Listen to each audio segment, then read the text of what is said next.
नमस्कार, जय हिंद। आप सभी का स्वागत है 4SD एकेडमी में। एग्रीकल्चर का जो भी कोर्सेज है वो लेके आए हुए हैं। एग्रीकल्चर में पशुपालन चल रहा है। पशुपालन में कई सारे लेक्चर हो गए हैं। चलिए बात करते हैं आज गर्भाधान के बारे में कि गर्भाधान कैसे होता है और गर्भाधान के लिए क्या क्या चीज़ें आवश्यक होती हैं और गर्भाधान की शुरुआत कहाँ से हुई।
ये क्या है भाई? नर पशुओं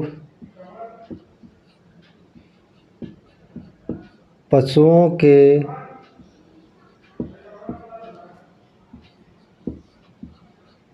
वीर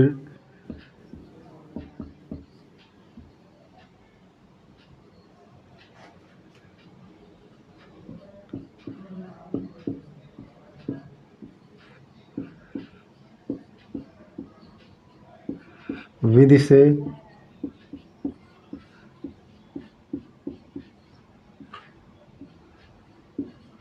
प्राप्त कर मादा के जनन अंग में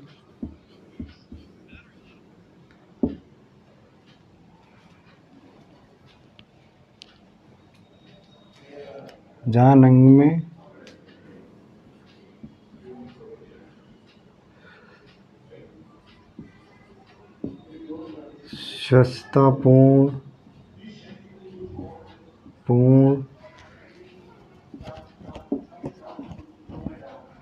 पूर्ण ढंग से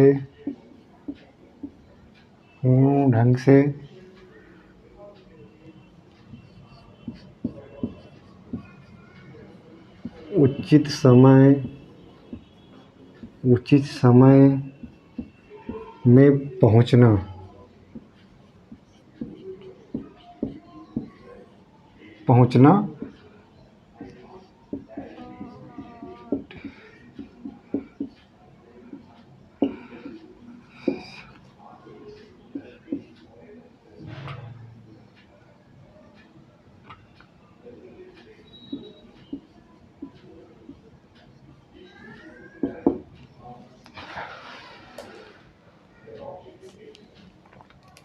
क्या कह रहा है? कृत्रिम गर्भाधान नर पशुओं के वीर्य को, मतलब जो नर पशु हैं उनके सीमेन को कृत्रिम विधि द्वारा मतलब आर्टिफिशियल तरीके से जैसे निकालने की जो विधियां होती हैं भाई, सीमेन को निकाल लेते हैं।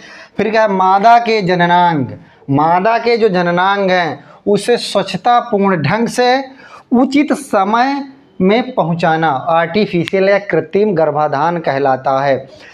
अब यह है क्या?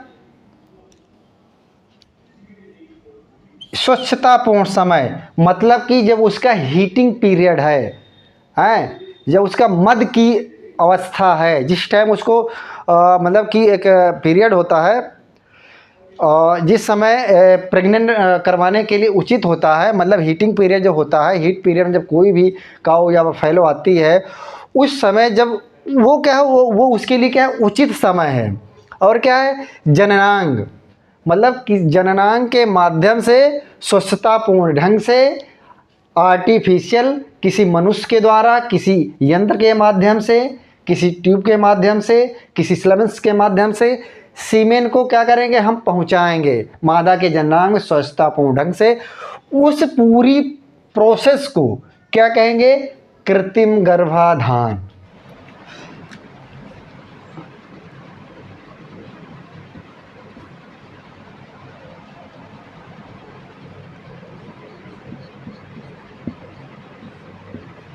भारत में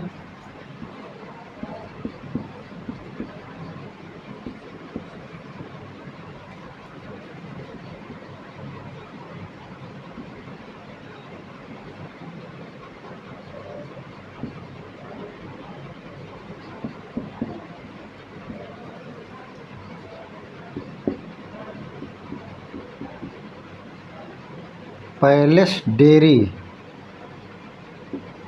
डेयरी फार्म मैसूर,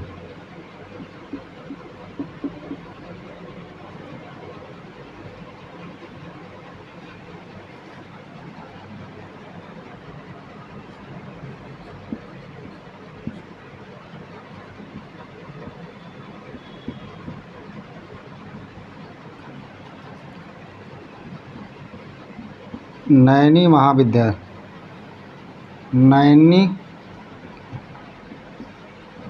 कृषि महाविद्यालय।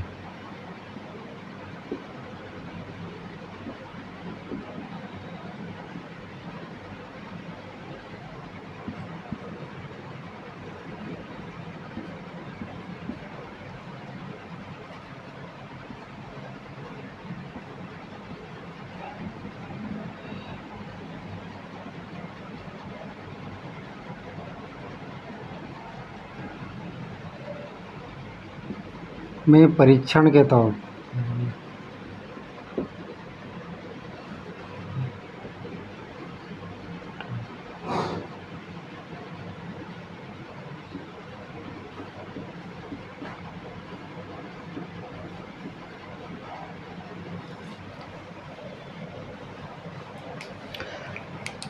मतलब भारत में जो कृत्रिम गर्भाधान था, भारत में जो कृत्रिम गर्भाधान था 1939 में पैलेस डेयरी फार्म है मैसूर में, पैलेस डेयरी फार्म मैसूर में। दूसरा 1941 में डॉक्टर मिलर द्वारा नैनी कृषि महाविद्यालय है में प्रारंभ किया गया। तीसरा 1942 में IVRI इज्जत नगर बरेली में परीक्षण प्रारंभ किया गया। ये हो गया कृत्रिम गर्भाधान कब प्रारंभ हुआ और कृत्रिम गर्भाधान होता क्या है। मतलब कृत्रिम ढंग से आर्टिफिशियल मनुष्यों के द्वारा, प्राकृतिक तौर पे क्या होता है कि कोई गाय या भैंस पे सांड के द्वारा करवा दिया जाए। कृत्रिम के मतलब उसके जो सीमेन है उसको कलेक्ट करके कृत्रिम ढंग से साफ़ सुथरा हो, हाँ, और उसके सीमेन को गर्भाधान या माद अवस्था में उचित समय पर इंजेक्ट कर देना, वो क्या कहलाता है, कृत्रिम मतलब गर्भाधान कहलाएगा या आर्टिफिशियल प्रेगनेंसी कहलाएगा।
एक सांड द्वारा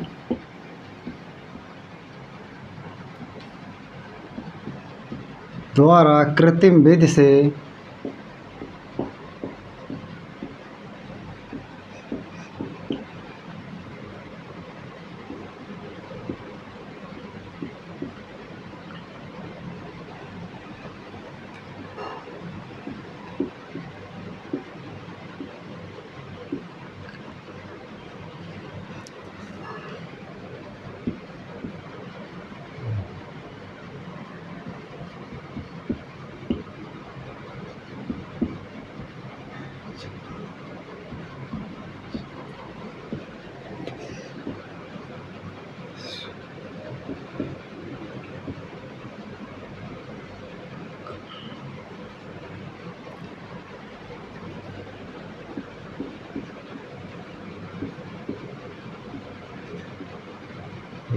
गर्भित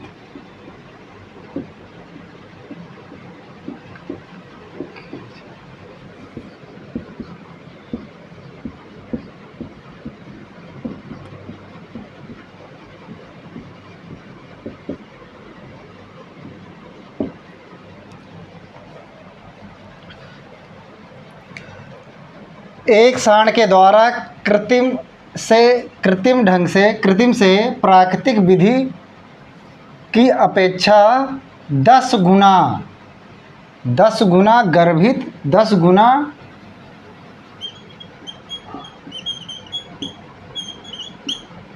गुना अधिक गर्भित किया जा सकता है।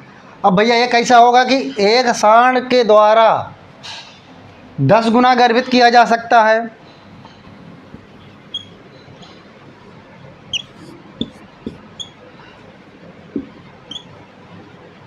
ये भैया हमारा कोई एनिमल है, बड़ा भद्दा सा बना है एनिमल। ये कोई एनिमल है। अब इससे हमने क्या निकाला? वीर्य निकाल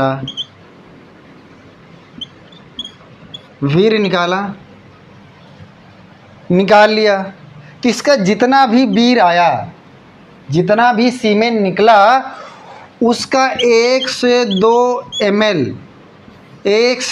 ml ही ज़रूरत पड़ेगी एक गाय भैंस को गर्भित करने के लिए।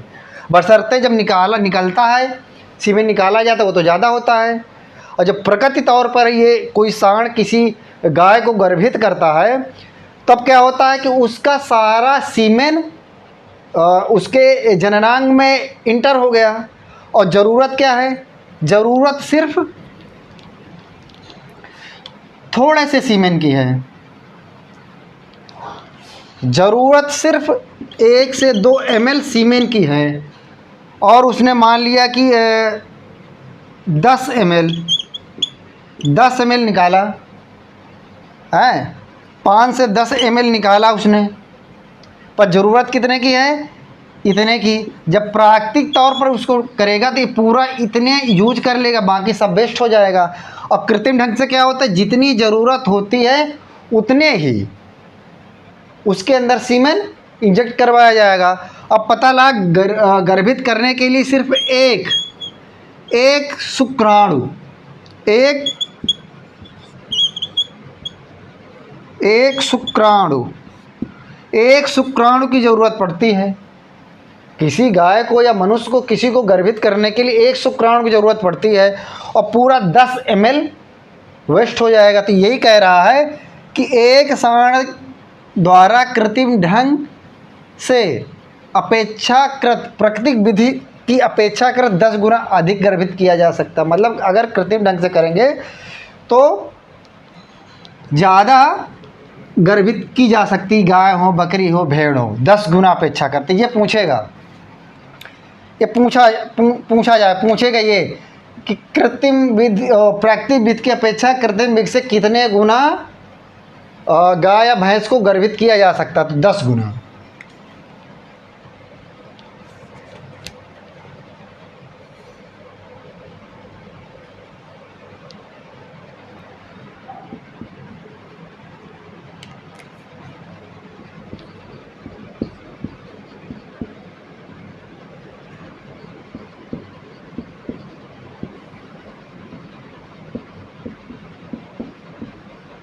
रोग क्या बीमारियों की रोक हो सकती है। अगर हम प्राकृतिक विधि से कर रहे हैं, प्राकृतिक विधि से करेंगे तो क्या है कि हो सकता है जिस जिस सांड से हम मतलब गर्भाधान करवा रहे हैं, हो सकता है वो बीमार हो। और उसने क्या किया कि भाई गाय को प्रेग्नेंट किया, जो बच्चा आएगा हो सकता है कि उस बच्चे में कोई जेनेटिक डिसऑर्डर आ जाए, क्योंकि भाई हमारा सांड तो बीमार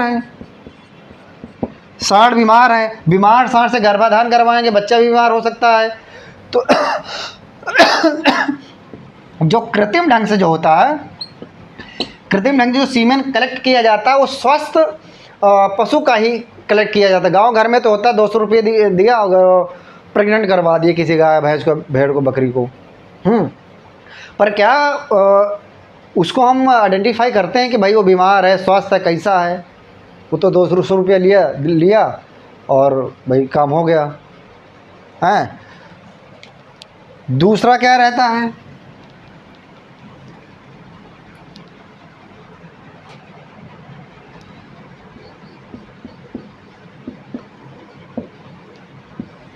प्राकृतिक विधि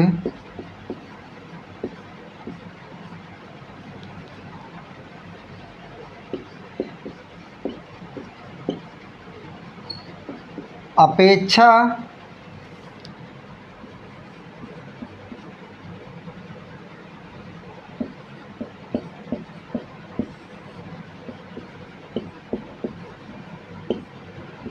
कृत्रिम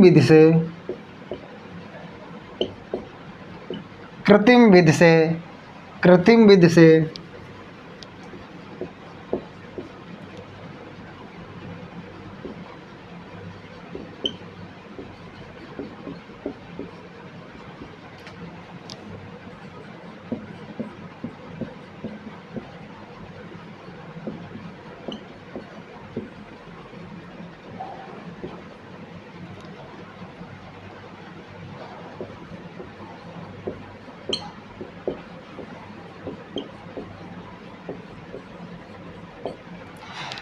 ये क्या कह रहा है कि बीमारियों की रोक हो सकती है।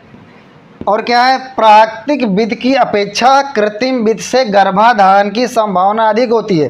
प्राकृतिक विधि में हो सकता है आप शाम को 5 बजे भैंस लेके गए, उसके पहले वो सांड 3 भैंसें या गाय का और मतलब कि प्रेग्नेंट कर चुका हो। तो भाई सीमेन की एक लिमिटेशन है ना, वीर एक लिमिटेशन है। आप गए, आपने 200 रुपया दे दिया, हो सकता है कि प्रेग्नेंट ही ना हो, गर्भाधान ना हो पाए, क्योंकि 2-3 गायों को या भैंसों को पहले ही गर्भाधान कर चुका है, वो सीमेन की लिमिटेशन है। हैं तो क्या कह रहा है कि प्रकृति की अपेक्षा, मतलब आमतौर पर जनरली जो गाँव है उसकी अपेक्षा अगर कृत्रिम से करेंगे तो उसकी गर्भाधान की संभावना अधिक होगी।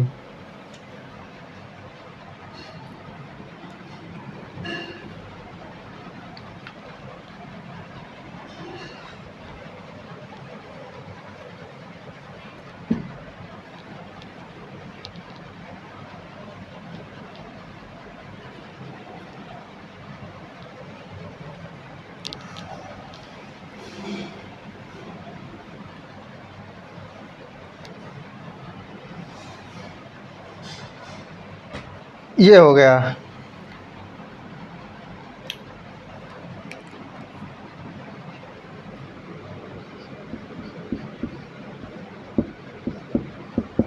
सांड के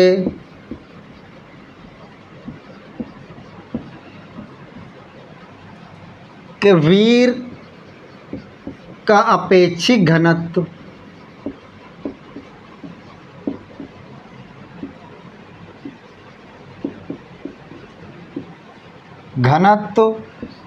0.05 है।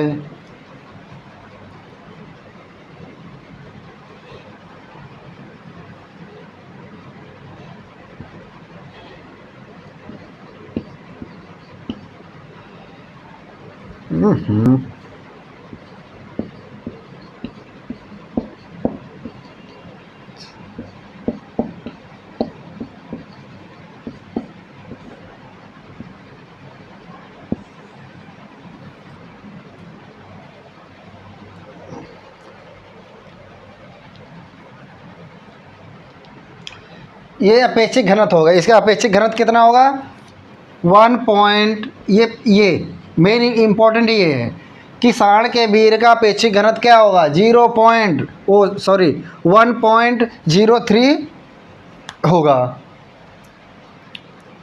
अब ये दूसरा क्या है कि जननांग। अब किसी गाय में, गाय मान लीजिए कोई बीमार है,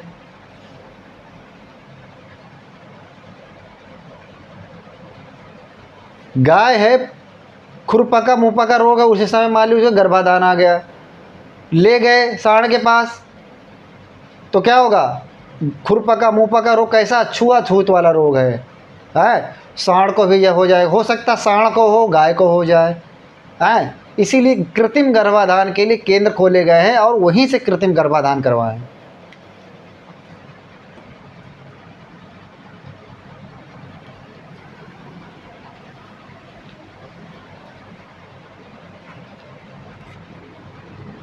एक से 2 ml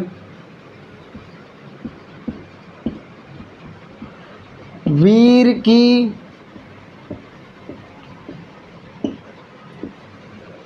आवश्यकता पड़ती है गर्भाधान के लिए।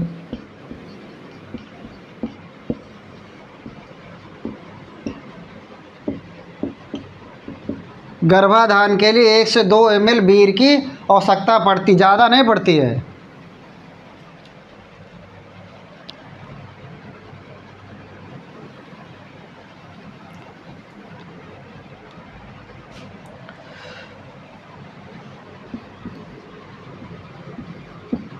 वंशावली,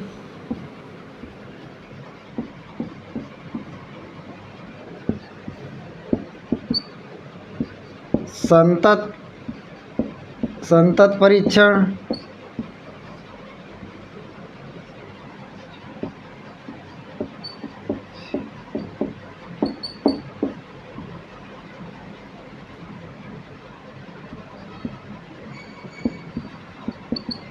प्रदर्शन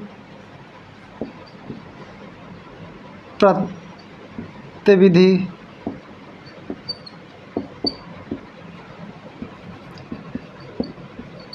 उत्पादन के आधार पर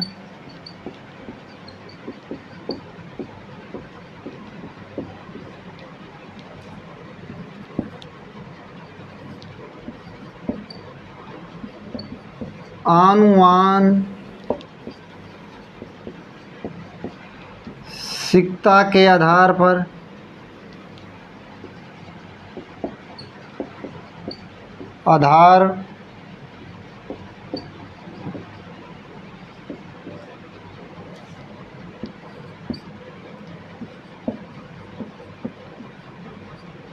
स्वास्थ्य के आधार पर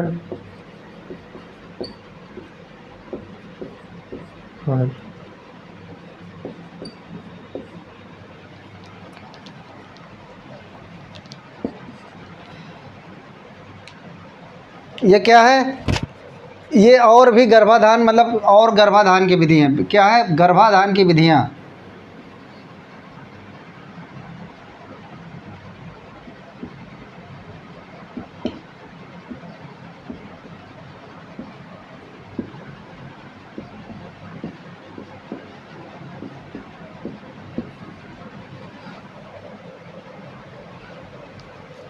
गर्भाधान वंशावली, हाँ वंश के आधार पर है, वंश के आधार पर देख लेते हैं, उसके साथ कर सकते हैं। संतत परीक्षण द्वारा कर सकते हैं, इसको बोलते हैं जीनोटाइप विधि भी कहते हैं। प्रदर्शन विधि, अच्छा प्रदर्शन देखने के बाद उसका हम वर्णन कर सकते हैं। उत्पादन अच्छा है, उसके आधार पर क्या हम सेलेक्ट कर सकते हैं उस सांड को है। और मानसिकता अच्छी नस्ल का है उसके आधार पर हम वर्णन कर सकते हैं। स्वास्थ्य के आधार पर देखते हैं, कोई सांड जब स्वस्थ होता है उसके आधार पर हम क्या है गर्भाधान के लिए हम ये चीज़ें सेलेक्ट कर सकते हैं।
चौथी चौथी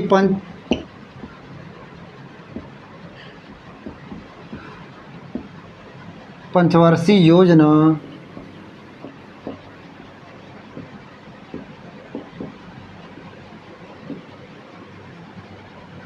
उत्तम नस्ल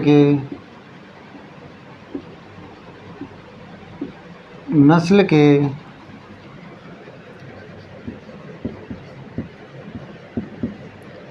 पशुओं के विकास एवं वृद्धि के लिए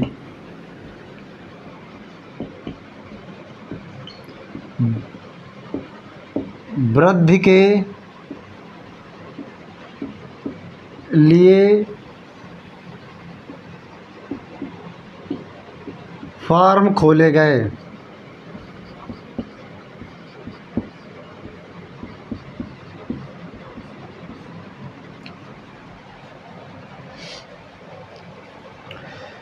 क्या कह रहा है? चौथी पंचवर्षीय योजना।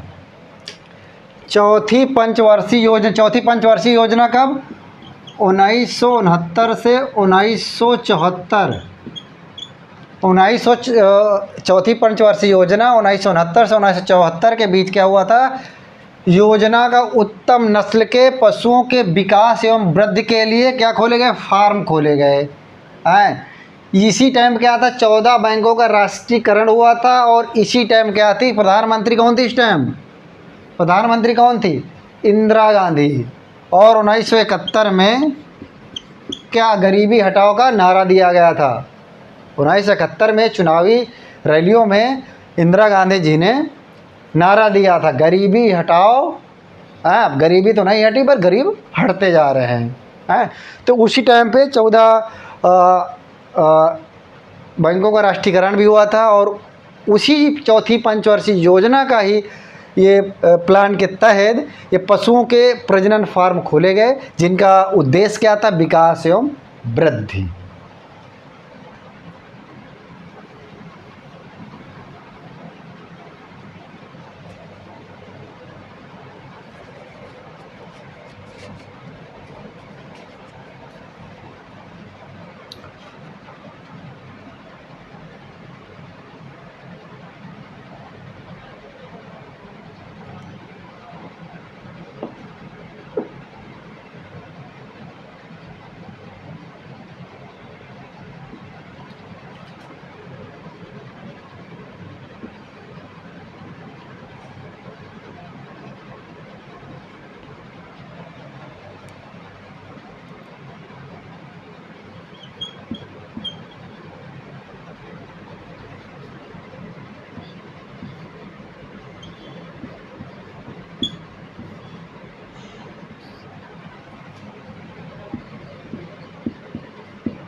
क्या फार्म कौन कौन से फार्म खोले गए? अलमादी अवाड़ी तमिलनाडु में खोला गया। दूसरा कहाँ खोला? सूरतगढ़ राजस्थान थारपाकर के विकास के लिए खोला गया। चिपकीमा उड़ीसा लाल सिंधी गाय के लिए खोला गया। और वर्तमान में जो फार्म हैं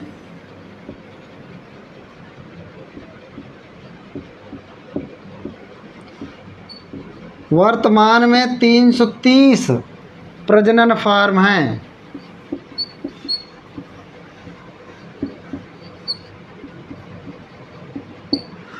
वर्तमान में 330 पशु प्रजनन फार्म है जो ज़्यादातर विदेशी गायों के संरक्षण के लिए प्रदान हैं।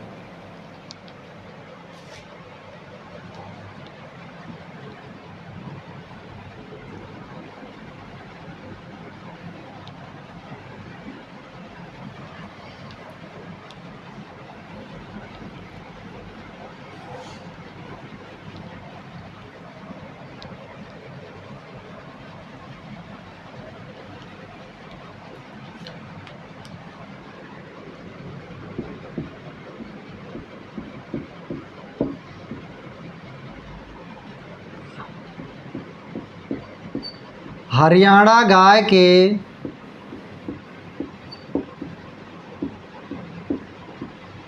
संकरण का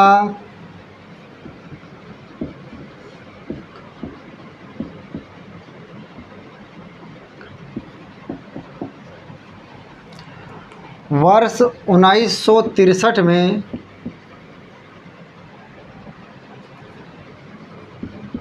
भारतीय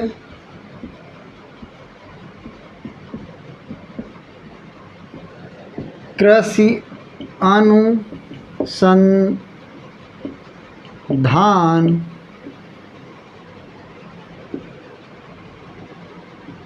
परिषद ने विश्व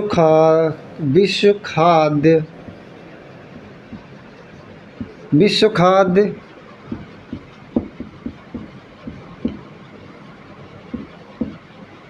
एवं PL40 की सहायता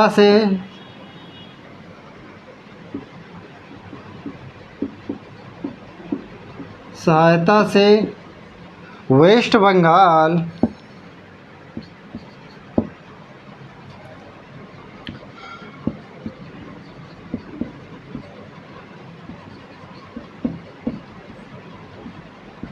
हरिघाटा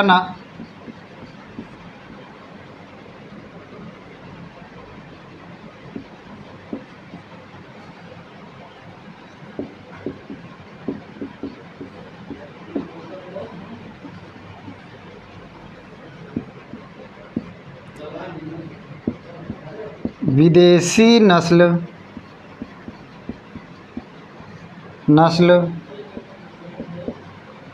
होल्स्ट फ्रीजियन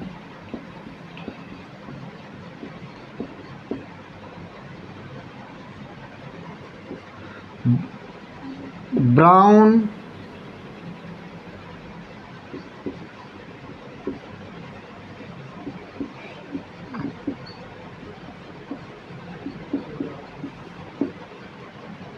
और जर्सी नस्ल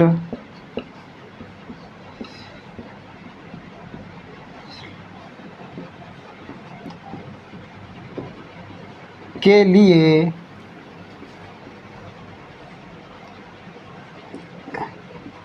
एक बड़ा कार्यक्रम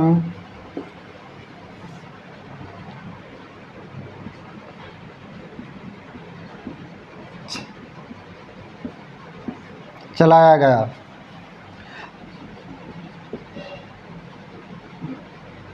परंतु असफल रहा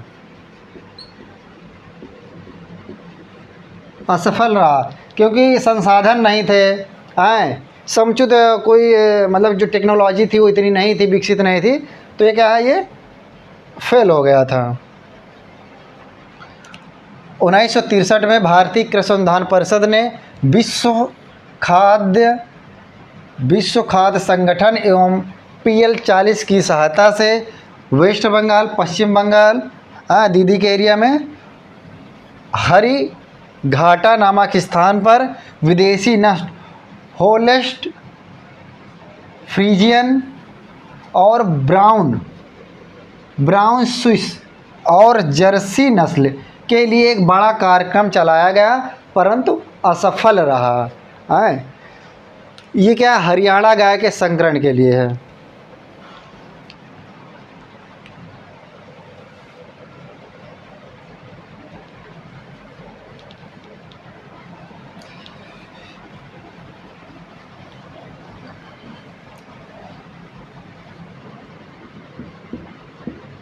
भारतीय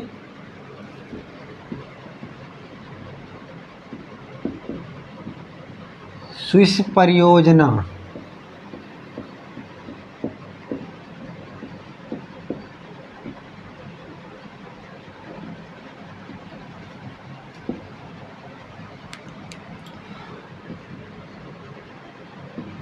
उन्नीस सौ 60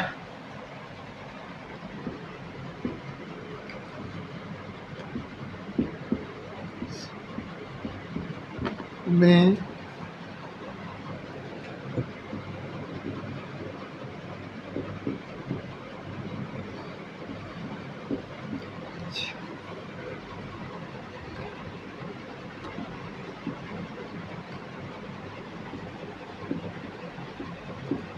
केरला के मन्नार में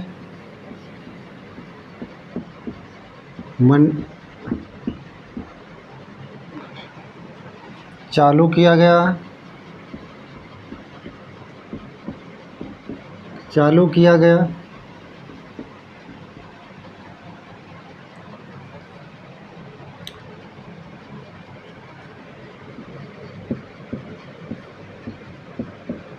इस परियोजना के तहत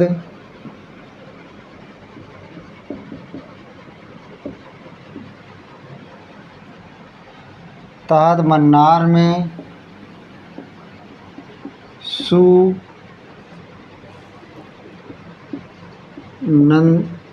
सुनंदनी नामक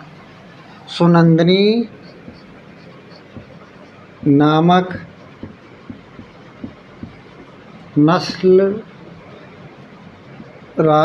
का विकास किया गया।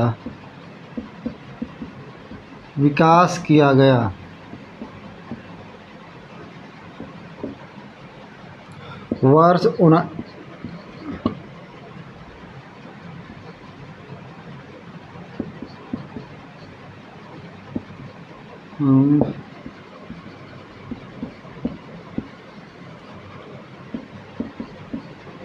संस्थान कार्यक्रम शुरू किया गया।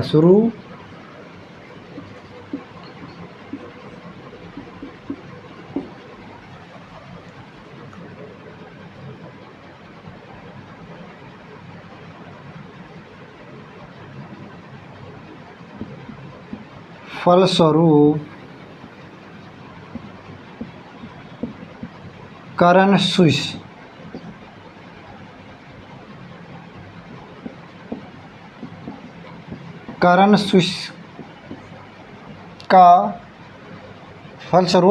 स्विस का विकास हुआ।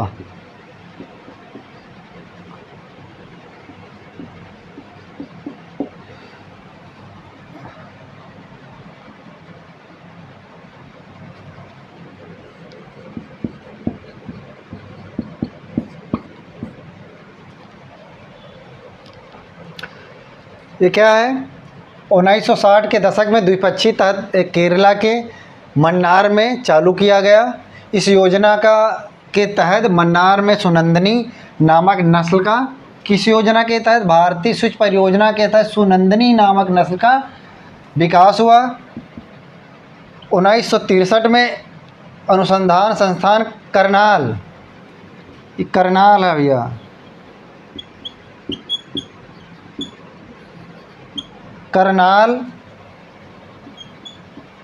करनाल में कार्यक्रम शुरू किया गया है, जिसके फलस्वरूप क्या है, करण स्विस जो है गाय है उसका क्या हुआ, उसका विकास हुआ।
4 केंद्र खोले गए।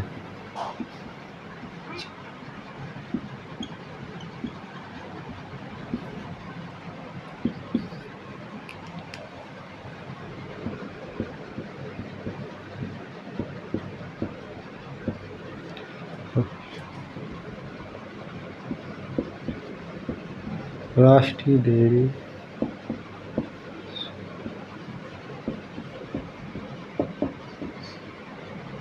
था।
अब क्या है कि भाई ये 70 से 71 में भारतीय अखिल जो भैंसों के लिए अखिल भारतीय संस्थान खोला गया, परियोजना चालू किया गया था, वो 70 से 71 में चालू किया गया था। इसमें 4 डेयरी फार्म खोले गए, 5 डेयरी फार्म खोले गए, 3 सुखाड़िया हो गया, 4 डेयरी फार्म खोले गए। राष्ट्रीय डेयरी शोध संस्थान पंजाब में खोला गया, पंजाब कृषि विश्वविद्यालय लुधियाना है, सुखाड़िया विश्वविद्यालय उदयपुर में खोला गया है, कृषि विज्ञान विश्वविद्यालय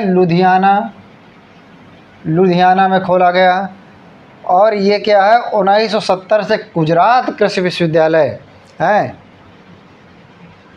में क्या है, अंतःस्रावी समस्या, मतलब कि कोई भी गाय है उनमें क्या क्या समस्या आ रही प्रजनन में, उसके लिए कार्य बराबर से चल रहा है।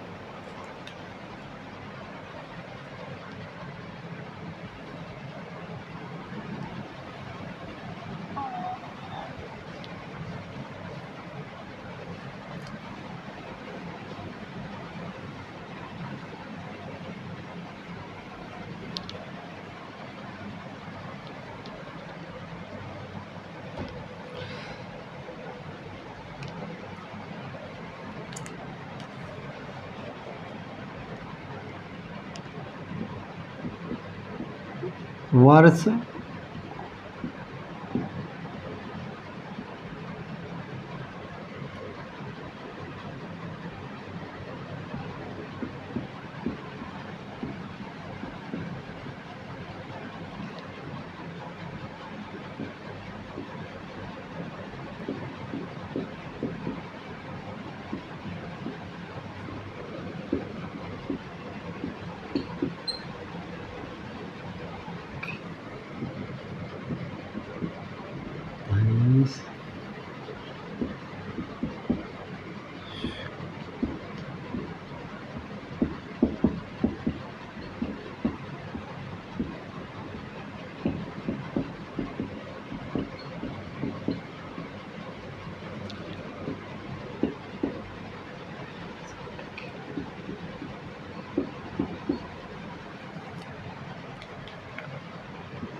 भारत में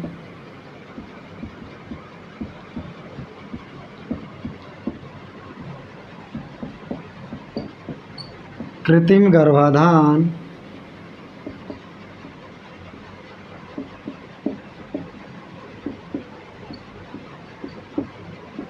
किया। किसने किया?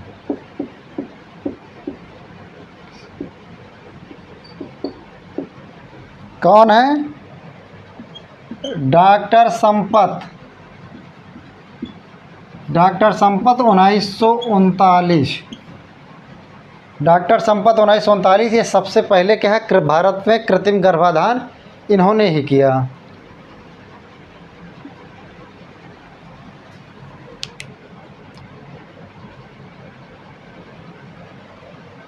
ये क्या 1984 में हरियाणा में हरियाणा के हिसार में केंद्रीय भैंस शोध संस्थान की स्थापना की गई थी। ये हरियाणा में केंद्रीय भैंस शोध संस्थान की स्थापना कब की गई? 1984 में। तो ये हमारा लगभग पशुपालन का टॉपिक ख़त्म हो आया है और लगभग 3-4 टॉपिक और है, मतलब लेक्चर है, जिसके लिए आप वीडियो को देखते रहें, लाइक करें, सब्सक्राइब करें और शेयर करें। नमस्कार, जय हिंद।